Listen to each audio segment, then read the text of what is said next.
days ago. I opted to give it to my father-in-law. Unfortunately, he was not well. So I have to kind of step in and to support. I think as we move around, we should be ready to deliver God's message, and I believe in that, and we should be prepared to do something.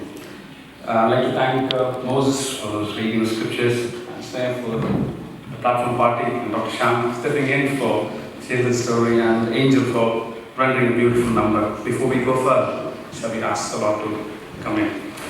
Father God, we come back to you again. We pray that you will be with us today.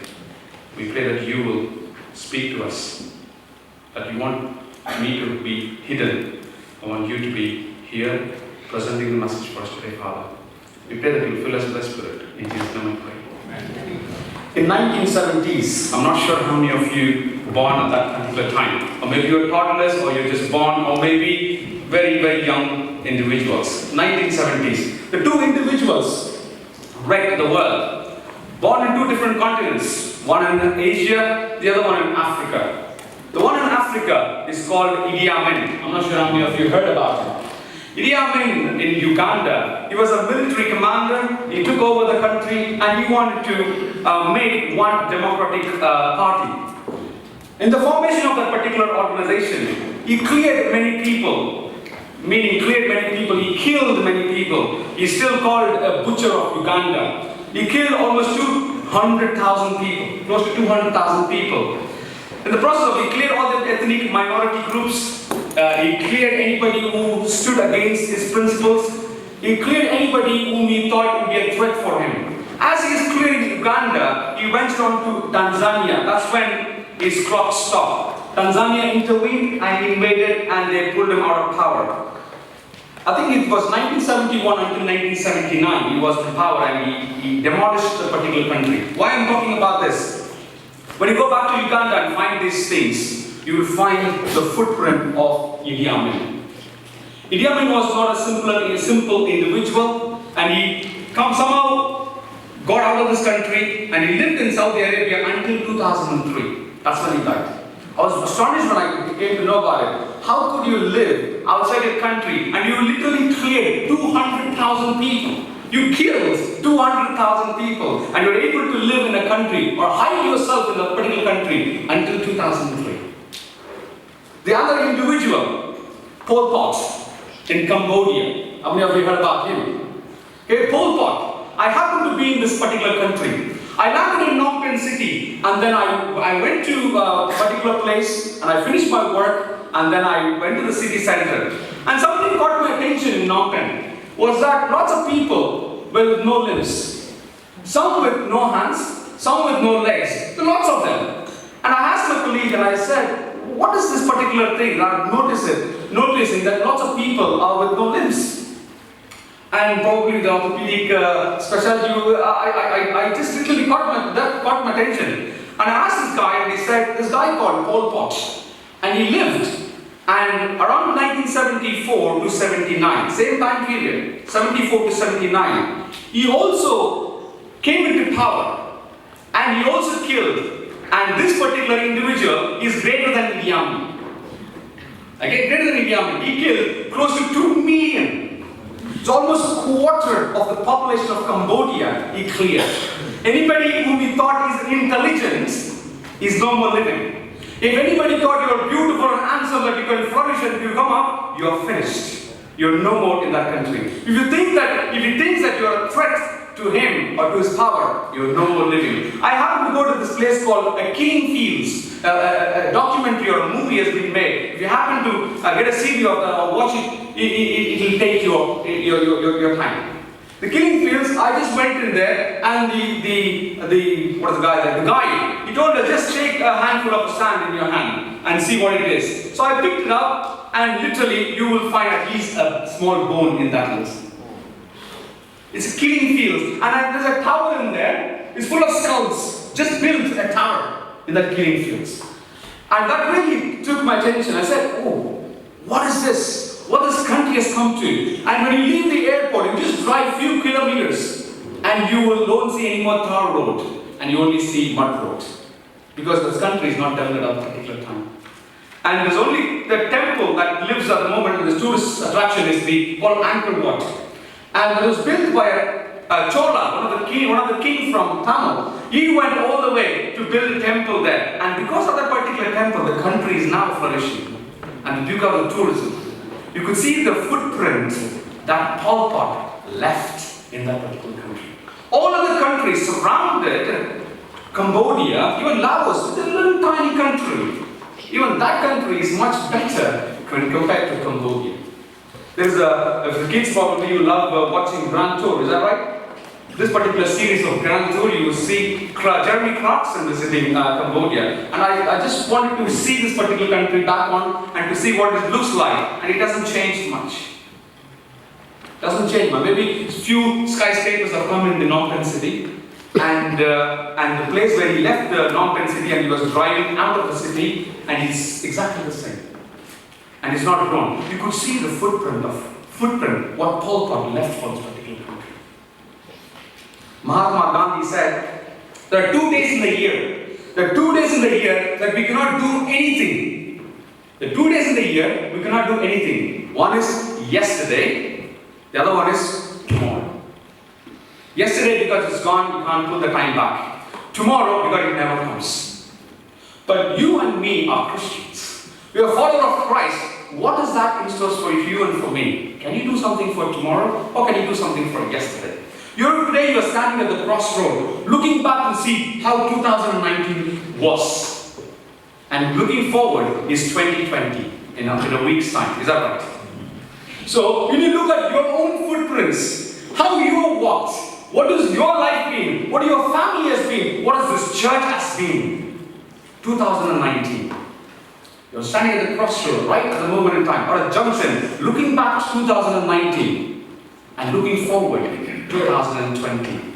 What my life is going to be in 2020. How I'm going to change. What I'm going to do. How God is going to intervene. And what you and me are going to do to change tomorrow. Mahatma Gandhi said, tomorrow you can't make any difference. But for you and for me, as a follower of Christ, we have faith and hope that tomorrow is ours through Christ. Is that right? Amen. Joshua, we read in the scriptures, Joshua chapter 24, verse 29 to 31, it reads, and it came to pass after these things that Joshua, the son of Nun, the servant of the Lord, died being 110 years old. How many years? 110 years old. And they buried him in the border of his inheritance in Timnath Serah, which is in Mount Ephraim, on the north side of the hill Gesh. And Israel served the Lord all the days of Joshua. Did you hear that? All the days of Joshua, who served? Israel served the Lord. Just not only that, going forward it says, all the days of the elders that overlived Joshua, anybody who lived after Joshua, still the Israel served the Lord, and which had known all the works of the Lord that he had done for Israel. Is that powerful footprint of Joshua that he left for children of Israel?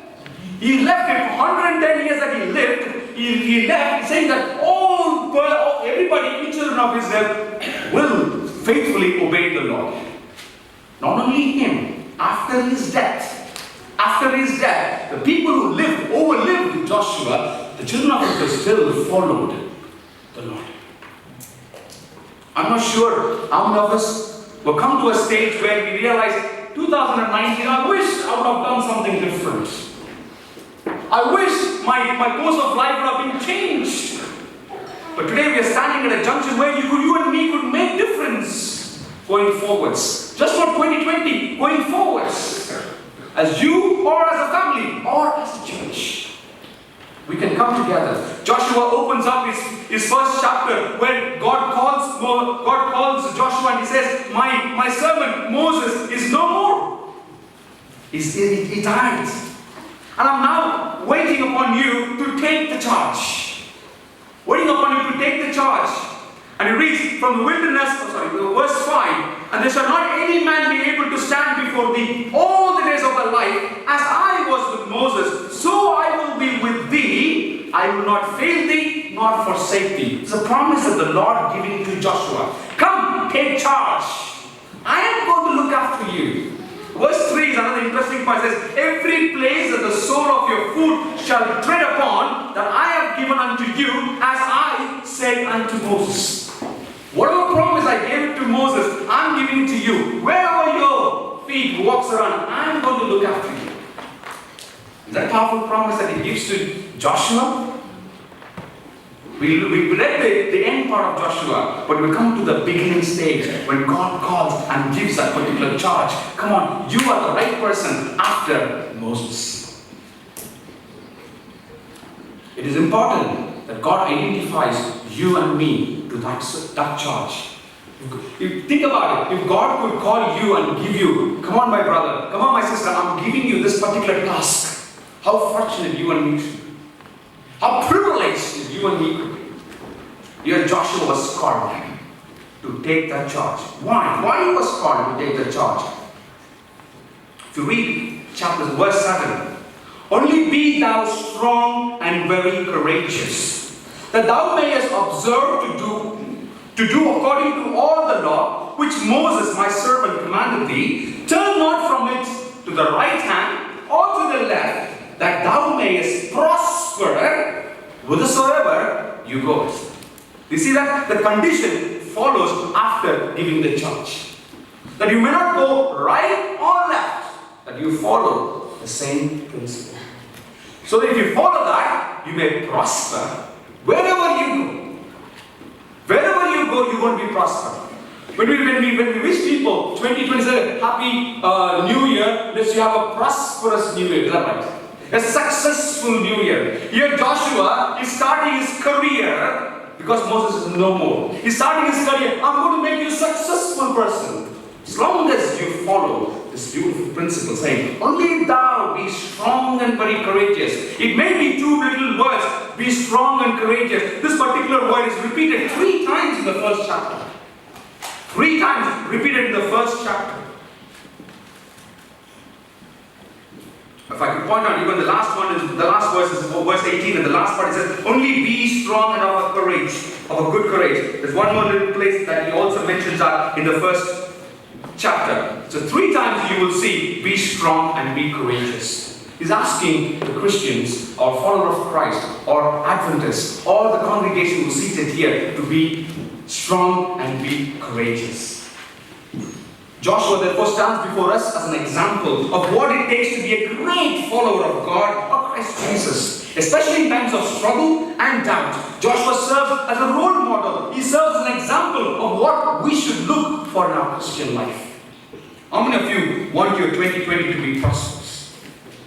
How many of you want your 2020 to be a blessed year or the years to come? I'm sure many of you want it to be that. Is that right? I'm sure. Is that right? Yes. I wish that you wish that one, because you want to be a follower of Christ. That's why we are here today. Otherwise, we would be doing something else different out in the world. Today, we want to make our life to be successful. Especially when you have children with us, the young ones with us. We want our lives to be successful. So, Joshua highlights for me the 5 fine qualities. The first one I'm going to lead on to is a man, who call it a man of humility, or a humble man. Joshua was a humble man. He served Moses for how many years? Almost 40 years. Almost 40 years, because that's the time when he's ready to go, he gets the charge. Almost 40 years. And he was known as, he's called a Moses assistant, or Moses servant. Exodus chapter 33, verse 11. And it reads, and the Lord spake unto Moses. I wish the young ones please listen to this particular verse. If you missed any other thing. And the Lord spoke unto Moses face to face, as a man speaketh unto his friend, and he turned again into the camp. But his servant Joshua, the son of Nun, young man, was a very young man, departed not out of the tabernacle. He did not depart out of the tabernacle. He stayed close to Moses, being a servant. He was just ready to attend for anything that Moses would call for. He was ready, waiting for Moses' call. As a young individual, there may be lots of attraction that he could have gone out into, but he stayed in the tabernacle. He stayed in the church. Today we find youngsters are leaving the church. The youngsters are finding something interesting outside the church. But I just wanted to ask or plead or request the young people, please do not compromise for anything for the sake of church and the rest. Because it is so important. It is so important that Joshua spent this time, and you will see an example coming forward, that he led the children of Israel. That he chose to be in the tabernacle. Because you could receive and you can do wonders as long as you stay in church.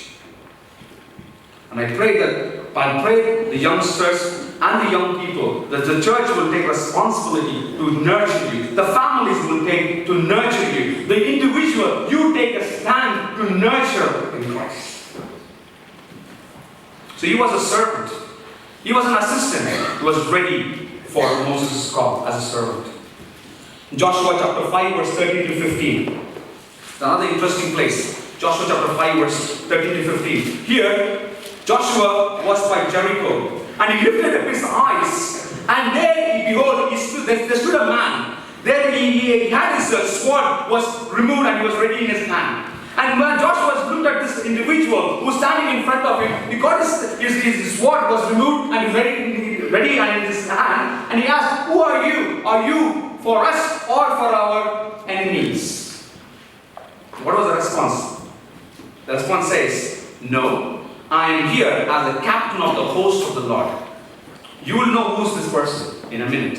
He said, "I am the captain of the host of the Lord, and I now come." And Joshua fell on his face to the earth, and did worship, and said unto him, "What saith my Lord unto his servant?" He is now leading the children of Israel as a leader. Not anymore as a Moses' servant. He's a leader. As soon as he heard that, he went down, his face down on the ground. No matter what it is, I may be the leader, but I am no one in front of the Lord. Because I'm a servant for the Lord. And the Lord said, in the verse 15, he says, "And the captain of the Lord's host said unto Joshua, Loose thy shoe from off thy foot, for the place wherein thou standest is holy." And Joshua did so. The man who was standing for Joshua, waiting, but when Joshua responded asking that question, he knew that it is not a simple person standing there. So he has to go down straight. Same person, Saul, isn't it? Saul also was given an opportunity to serve the children of Israel. Is that right? But he was not humble. The point where his pride got into his head. And he would not listen to the Lord.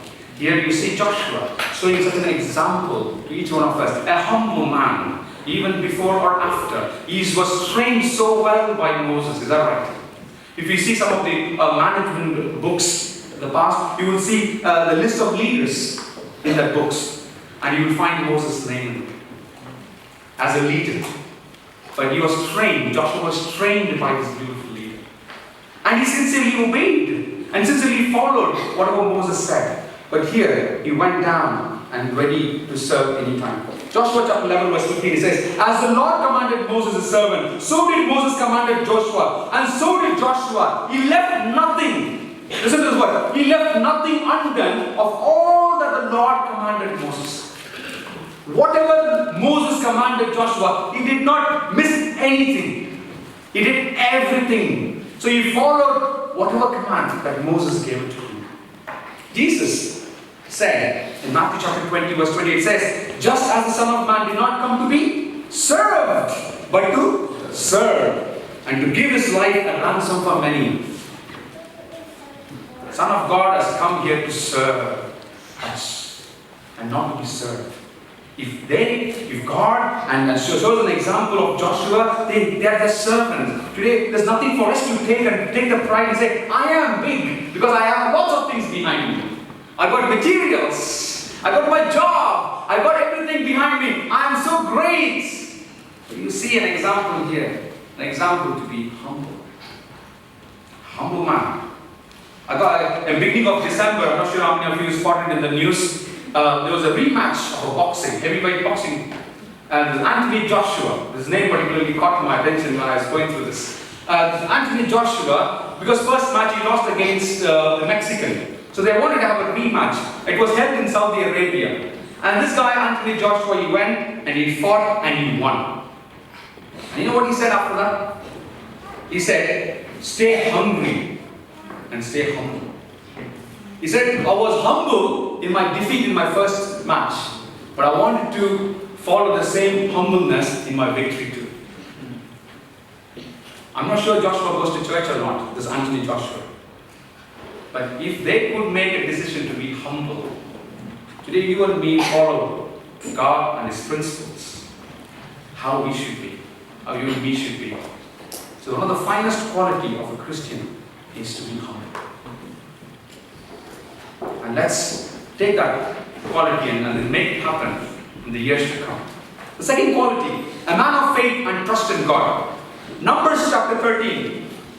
Numbers chapter 13 verse 25 onwards when you go through it. This is the spies go into the land and they see that okay, they're going to come back and give. So they're 40, and they returned from searching of the land after how many days? 40 days. So when they came back, they were giving accounts to the people. And there was Moses, there was Aaron, everybody there. And you know what they said. I'm not going to go into the details of them. But verse 14 says, and all the congregation lifted up their voice and cried. And the people wept that night because they know they're going to be killed. Because they don't want to take more challenge anymore. Because they said, they cried out and said, as a record player, they keep saying the same thing. They say, I wish, or we wish we would have stayed back in Egypt. Why did we make our journey all the way here to be killed? All the way here to be killed. Just one particular verse I just missed in the verse chapter 13, verse 30. It's talked about Caleb. And Caleb stilled the people before Moses and said, let us go up at once and possess it, for we are well able to overcome it. And here, children of Israel murmured, Moses and Aaron, wondering what else to do. Then Moses and Aaron fell on their faces before all the assembly of the congregation of the children of Israel. And Joshua steps in, and Caleb steps in. Chapter 14, verse 6. And Joshua the son of Nun, and Caleb the son of Shephunneh, which were of them that searched the land, rent their clothes, and they spake unto the company of the children of Israel, saying, the land which we passed through to search it is an exceeding good land. If the Lord delight in us, then He will bring us into the land and give it to us, a land which floweth with milk and honey. And verse 9, only rebel not ye against the Lord. Rebel not against the Lord, neither fear ye the people of the land, for they are bread to us. They are bread to us. Their defense is departed from them, and the Lord is with us. Fear them not. They give us such a positive note to show that Joshua was a faithful individual. The faithful individual, that he listened to the command, and he listened and he followed the principle, and he said exactly what he saw. Ellen White writes in chapter 34 in Patriarchs and Prophets, entitled 12 Spies, in page 319, first paragraph, the second half, it talks about, if only the two men were brought the evil report. This is the other way around. She's writing the other way around. The 10 men brought the evil, 2 men brought the good. But Ellen White writes, if only the 2 men had brought the evil report, and all the 10 had encouraged them to possess the land in the name of the Lord, they would still have taken the advice of the 2 in preference to the 10 because of their wicked unbelief. Because of their wicked unbelief. There were only 2 advocating the right, while 10 were on the side of the rebellion. You believe that? That is the life sometimes we live. Just 1% doubt. 2% doubt. And that's what fails us in our trust in our faith. Another beautiful story, I think we all pretty much know, the fall of Jericho, found in Joshua chapter 6, verse 1 to 5. Another interesting one, I think the children will know each details of that particular story. Joshua chapter 6, verse 1 to 5. I just want to highlight just a few verses in there. Okay, and this says, so we know that the 7 priests, and it says how many days that you need to go around. So Joshua took this command or instructions from the Lord, is that right? So you're going to go around how many days? 7 days. For the first 6 days, how many times are you going to go? Once. The 7th day, how many times are you going to go? 7 times. What is going to go in front of the ark? The 7 priests. Is that right? With what? Ram's horn. Is that right? So ram's horn. On the 7th day, 7 times when you go the 7th time, you're going to blow it, and you're going to shout, saying that it's victory, without even fighting. Without even fighting, you're going to call what? Victory. Think about it, if somebody comes and tells you this. I know we know what happened. Ignore that, okay. But then somebody is going to come and tell you this. How many of you is going to believe it? One, you got to believe it first, okay? Here Joshua is believing. He's believing, not only believing in himself, then he has to go and speak to who? The people. And make everybody to believe that. Isn't that a challenge? Not only to yourself to believe, and also others to follow. Because our children themselves don't believe sometimes. Is that right? Sometimes our children don't believe that. Things have changed, Dad. You know, we do, this is what we do. This is how we do things. This is how we follow. Things have moved on. But here, Joshua, such a faithful servant, he trusted the Lord, obeyed exactly what the Lord told him. Not only believing in himself, he also made others to believe and follow. And we know what has happened at the end. We know what has happened. So trust and believing in the Lord is so key. So key. As a follower of Christ, we need to take this particular quality in us if you're facing a world or years to come. Paul writes in Hebrews chapter 11 verse 30, by faith, the walls of Jericho fell, after the army had marched around them for 7 days. By faith, nothing else. By faith, the walls came down. Not to anything else. The third quality, the man of God's word. The man who drilled himself into the word of God. We read Joshua chapter 1 verse 7. We want to read verse 8 too along with it. It says, be strong and very courageous. Be careful to obey all the law my servant Moses gave you. Do not turn from it to the right or to the left, that you may be successful wherever you go. Keep this book of the law. Remember this one. Keep this book of the law always on your lips. Meditate on it day and night. Keep it on your lips. Meditate it day and night, so that you may be careful to do everything written in it. Then you will be prosperous and successful. We got to meditate on these words. Sometimes we read scriptures early morning for the sake of reading it. Is that right? Sometimes we do it. Is that right? I've done sometimes. You're going to hurry. I have to read it. I have to read it so quickly because I have got another appointment to go, forgetting what I'm missing.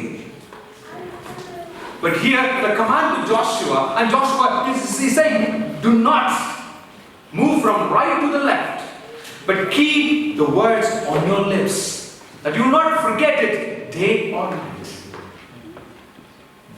I'm not sure how challenging it is to keep God's word. Sometimes, I'm not sure how many of you listen to the hymns or listen. Sometimes when it comes to the head, you want to keep on singing. It's always there in your head. Is that right?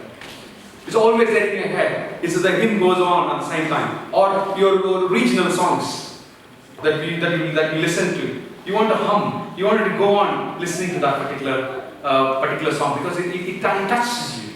It makes something different in your life. Likewise, the scriptures have to do that same thing to you. Day and night, those words need to be on your lips. Joshua chapter 8 verse 30 to 35. Another place where Joshua built an altar unto the Lord God of Israel in Mount Ebal. As Moses, the servant of the Lord, commanded the children of Israel, as it is written in the book of the law of Moses. Only those days, how many books were there? 5. Is that right? But the 5 books. Today we have 66 books. But those 5 books. And then this is what Moses commanded. And it's written in the book of the law of Moses, an altar of the whole stones, for which no man hath lifted up any iron. I mean to say, there's nobody has sacrificed on that particular altar. It's a fresh, a brand new altar. A brand new altar was built. And then, so thereon, burnt offerings unto the Lord and sacrificed peace offerings. So that's what they're asking us to do. But what interests me is the verses follow after that. Verse 34. And afterward, he read all the words of the law. Okay? After that, he read all the words of the law, the blessings and curses According to all that is written in the book of the law, there was not a word of all that Moses commanded which Joshua read not before all the congregation of Israel that were conversant among them. He did not miss anybody. The women were there, the children were there, and the strangers were there in that congregation. And he read everything, just not blessings, he also read the curses. Sometimes we only wanted to listen to the good news, is that right? Sometimes we only wanted to listen to the happy news, or the blessings, especially the material blessings we wanted to be very, very careful about. Or we wanted to talk about those kind of things. But here you also read the cursings. Because we go through the trials and temptation, or we go into the cliff edge movement sometimes in our life. We don't want to talk about those things because they are scary. Because they are unpleasant. Because they're not going to give you joy. They're not going to impress other people. Today we hear Joshua reads just not blessings, he also reads the cursings. Because the warning comes severely from the Lord. Because if you don't obey, you're going to fall again. Because that's fire, don't touch. Because it's going to burn you. Likewise, you tell the good things, so as the bad things. The cursings, we need to know our boundaries. If we don't know our boundaries, we don't know where to stop. That's when the compromise comes into place. Oh, just 5 minutes, I can do this. Or 10 minutes, I can do this. Or I can go and mingle with that particular group for a few minutes and I'll be back. So this compromise starts slowly. We need to create that boundary. We need to create that boundary so that we are careful. Joshua chapter 23 verse 6 says, be ye therefore very courageous. He repeats again the word, very courageous to keep and to do all that is written in the book of the law of Moses, that you not turn aside them from to the right or to the left. This is Joshua telling who? The children of Israel. So he received the command from Moses. He practiced it. Now he is passing on that command to the children of Israel. Now you know why those people were faithful to the Lord over the years of Joshua, and also the people who overlived Joshua.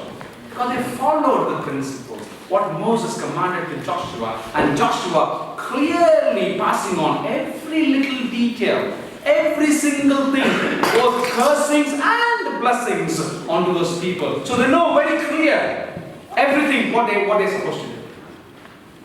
Romans chapter 10 verse 17 talks about, so then faith cometh by hearing, and hearing by the word of God. Faith comes from the word of God, so we really can't expect one to be a man of faith without being a man of God's word. True Christians need to heed the change God gave Joshua. Similar principle, Paul does it. He gives a charge to Timothy. He says in 1 Timothy chapter 4 verse 16, take heed unto thyself, unto the doctrine, continue in them, for in doing this thou shalt both save thyself and them that hear voice. So to hear thee. So when we hear, judgment statements need to pass it on, so that we do the right things. The fourth principle, the fourth quality that Joshua had, that we could aspire to have it, so that we could have a prosperous, a successful years to come. The fourth quality, a man of prayer. A man of prayer.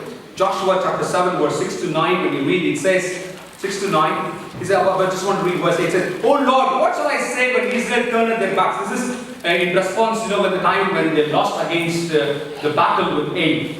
And here Joshua opens up his clothes and he pushes dust on and he asks the Lord, how am I going to win over these individuals? And how am I going to fight over? And then when it comes, oh Lord, what shall I say when Israel turned their backs before their enemies? For the Canaanites and all the inhabitants of the land shall hear of it, and shall environ us around, and cut off our name from the earth. And what wilt thou do unto thy great name? What do you do, Lord? These people are now scared because we lost. Because we lost. What are we going to do? I think the answer we will know when we go through Joshua chapter 10 verse 9 to 14. But I just wanted to read from 12. It says, then spake Joshua to the Lord in the day when the Lord delivered up the Amorites before the children of Israel. And he said in the sight of Israel, sun, stand thou still upon Gibeon, and thou moon in the valley of Ajalon. And the sun stood still, and the moon stayed until the people had avenged themselves upon their enemies. We never heard this one anywhere else, is that right? When you pray to the Lord, even natural things will obey. Because He is the Creator. Because He is the Creator. Even being the Creator being, we need to acknowledge that it is the Lord's doing. Because if you go and tell this particular thing to anybody outside the world, do you think they're going to believe? Sun, stand still and he stood. Moon, stay where you are. Do you think they're going to believe? Even the people in NASA are going to believe that this is happening. But today we believe the scriptures. And the scripture says this. Joshua asked for these things to stay so that he could clear his enemies. And he did. And he did clear his enemies. Why? How? Because the Lord intervened. The Lord intervened and he fought with Joshua. You remember the captain of the Lord who stood in the front? So that's how God gets in and helps us out and puts things right. If Joshua had not been a man of prayer, the aid of the Lord would not have been provided. As Christians, we need all the help that we could get from the Lord. Is that right? I cannot rely on anybody else. Sometimes you cannot rely on your colleagues at work. Sometimes you cannot rely on your neighbors who live by. Sometimes at a time where you are alone on your own, even without a family sometimes. Is that right? Sometimes you are battling with the Lord because it is you and the Lord, nobody else. That's when you have to go on your knees and ask and plead the Lord, please intervene and come and rescue me from this deep trouble that I am in. And God comes in and stands in between you and restores you so that you are cleared off from the trial and the temptation that you go through. The last but not least, it's very important that we have to put God first. Joshua put God first. That's one of the qualities that you and me need to understand. I think I struggled when I came to this country initially, 15 years ago. And whenever I went in, because we work in the mission, and anything that we do, any meetings that we go, first thing we do is pray. We offer prayer. But I struggled first time. I sat in a meeting and said, it didn't sink in for a while. It didn't sink in for a while. And then I sat in a meeting and it started. Then you just realize, you're in a different place at the moment. You don't pray. I did start offering prayer those particular time on my own. But now that's faded away.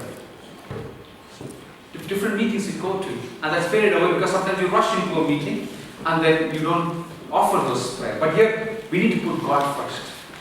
In whatever we do, in whatever things that we engage into, or whatever activities or events or situations that we're into, we need to put God first. Joshua chapter 24, verse 14 to 15. And I want the congregation to read this particular verse or the last sentence in this particular area. Joshua chapter 24, verse 14 to 15. If you got with you, I think the screen will help us out. So now therefore fear the Lord and serve Him in sincerity and in truth, and put away the gods which your fathers served on the other side of the flood and in Egypt, and serve ye the Lord. And if it seem evil unto you to serve the Lord, choose you this day whom you will serve. The congregation, please read along with me. Choose you this day whom you will serve, whether the gods which your fathers served that were on the other side of the flood, or the gods of the Amorites in whose land you will dwell. Please, everybody. But as for me and my house, we will serve the Lord. And this should be our promise going forward, looking forward to 2020 and the years to come. We will serve the Lord. You as an individual, you as a family, you as a church.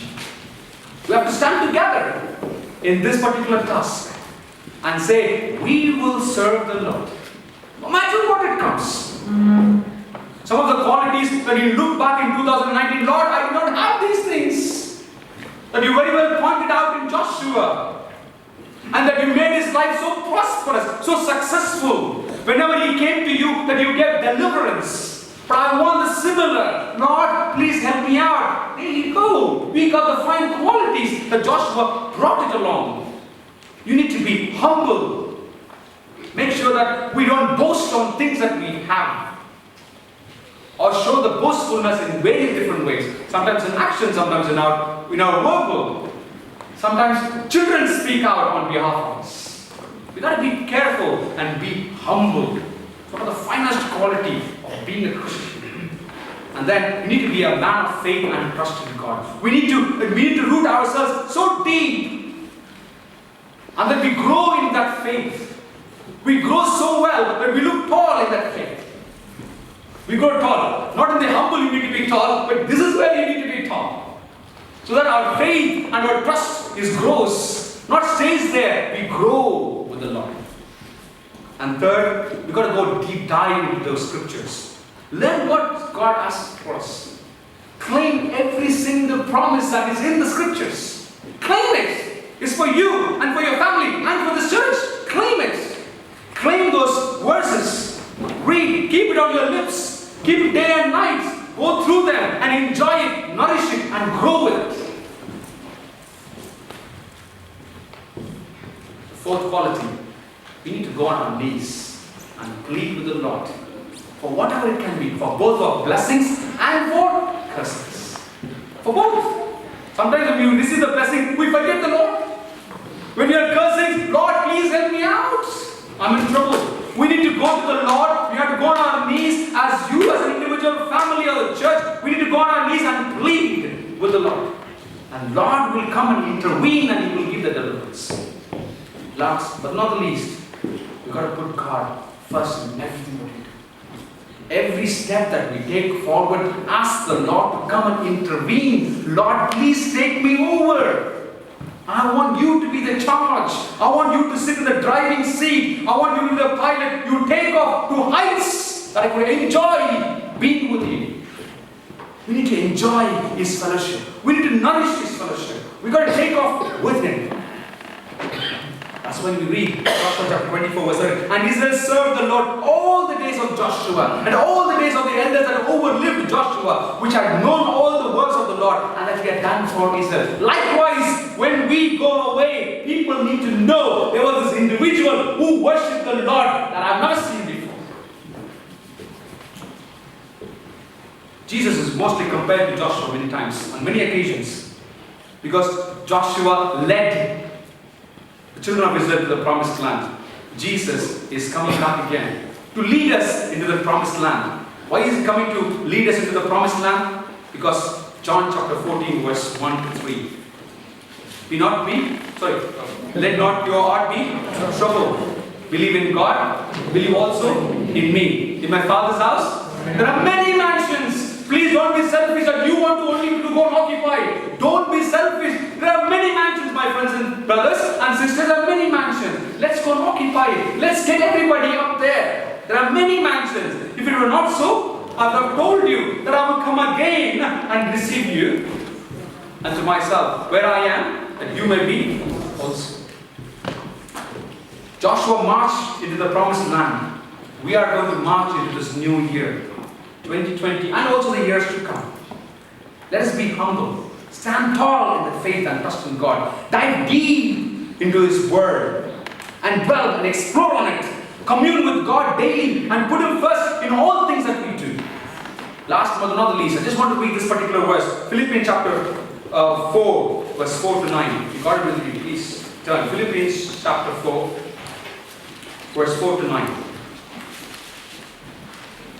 Okay, rejoice in the Lord always. And again I say, rejoice. Let your moderation be known unto all men. The Lord is at hand. Be careful for nothing, but in everything.